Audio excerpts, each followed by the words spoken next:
Staying with motorsport, motorsport is making a decent strides in terms of growth in the country, and it's different forms of the motorsport which are grabbing the interest of petrol heads and those talented enough to pilot cars at breaknecks with speed. Speed with extreme precision, that is, a form of motorsport which is slowly growing in Rallycross. And on the 7th of October, FIA World Rallycross of South Africa makes its way to Killarney International Raceway in Cape Town. And to talk us about this is Ian, chairman of World Rallycross South Africa, that is Ian Banner. Ian, thank you so much for joining us this evening. First of all, for those who don't know, maybe a bit of education. So let's start with that. What is Rallycross, and how does it differ from, let's say, perhaps a rally? Yes, certainly. Kate, firstly, lovely to be on your show and lovely to meet your viewers. The World Rallycross has been going for 10 seasons, and it is essentially a combination of on-track and on-dirt racing. So we are racing at Killarney International Motorway, but the circuit takes you on, as I mentioned, the tar, and then onto a specially constructed inner circuit of gravel, which means there's lots of sliding, etc. There's a ramp. So it's a dramatic, relatively short form of racing that goes through a series of heats, 3 sets of heats into 2 semi-finals, and then into a final at the end of the day. Dynamic, the cars are faster than Formula One cars that we just heard about.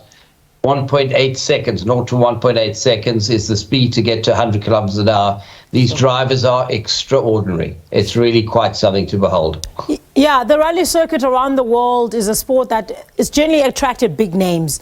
Do you have any big names that you've attracted for yours? We certainly do. So leading the charge at the moment is Johan Christoffersen, who's the world champion from last year. He's untouchable at the moment.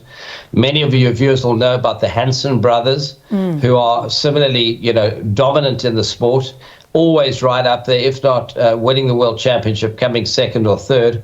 And then let's not forget Clara Anderson, the only female driver on the lineup. Out of the 8 drivers that are confirmed, Clara is the only female, but she is highly competitive and has made her way into the finals on numerous occasions. And we're looking forward to having Clara in Cape Town as well. Yeah, what's the long-term plan? And are you hoping to have more races across the country? Is there even an appetite for this in the country? Oh, there certainly is. This is a World Series, Kate. It leaves Cape Town and goes to Hong Kong, where they're building an inner city circuit, much like we did for Formula E Cape Town earlier this year. And I must tell you that whilst everyone talks about petrol and petrol heads and ice, we've moved on from the ice age, the internal combustion engine age. These cars are fully electric and they are fully fast. They're quite extraordinary. The ticket prices at web tickets are only 275 Rand up to 325 Rand, aside from any special trackside hospitality that's on offer. So we've made it an affordable price so that everybody has an opportunity to come and experience, not only on the 7th, but on Sunday the 8th as well, a magnificent scene at Killarney Motorway. Yeah, I imagine that you need commercial sponsors to be able to pull off something like this. What is the interest? Have you seen from them? Have you got any that you can talk about? And also, what is the interest from government? Okay, at this stage, we have support from the City of Cape Town. This particular event, we don't have national support at this time. We are starting to talk to the Minister about our entire portfolio of motoring events because they have a strong economic impact on the country. That's why we need these sorts of events, Kate, is to bring investment into the country.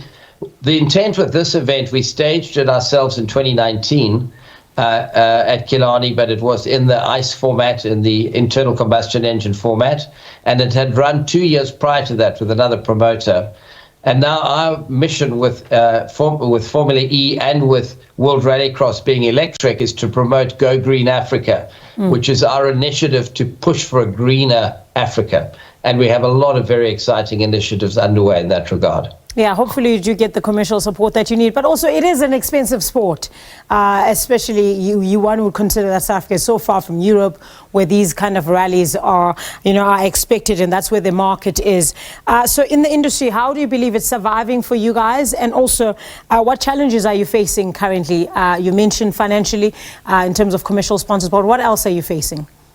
So the organizational aspects are in hand. There's no issue whatsoever with, we understand how to put that on. The challenge is always commercial. And for me, it's about getting these races up and running, supported and growing them from the first to the second to the third year.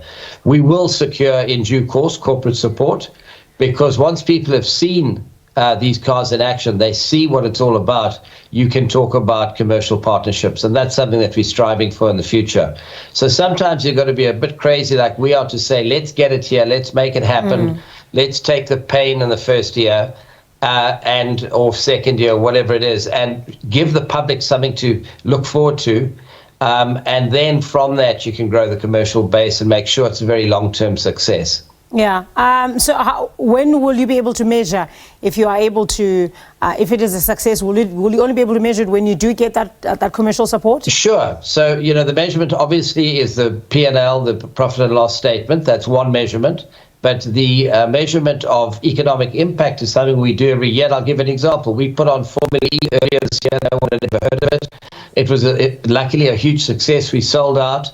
And we got an independent economic analysis of over R1 billion. 1,080,000 rand was the audited number from Nielsen's and Repucom. So, there's an example of the multiple that one can have from an event. And that's in our first year.